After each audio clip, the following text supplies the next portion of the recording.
بطبيعة الحال اليوم تشرفنا وسعدنا بتدشين هذا السرح الجميل اللي حقيقة يليق بنادي مثل مولودية الجزائر، نادي عريق. وهذا أيضا رسالة لكل الأندية المحترفة أنه يحتذي بهذا النوع من الاستثمارات.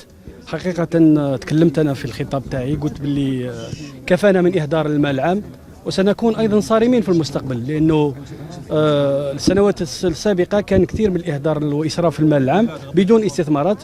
اليوم رانا نشوفوا الصرح هذا، حتى هذا الصرح يعطي للنادي، يعطيه أيضا يعني ستاندينغ عالي من الاحتراف، ربما راح نعموه على الأندية كاملة.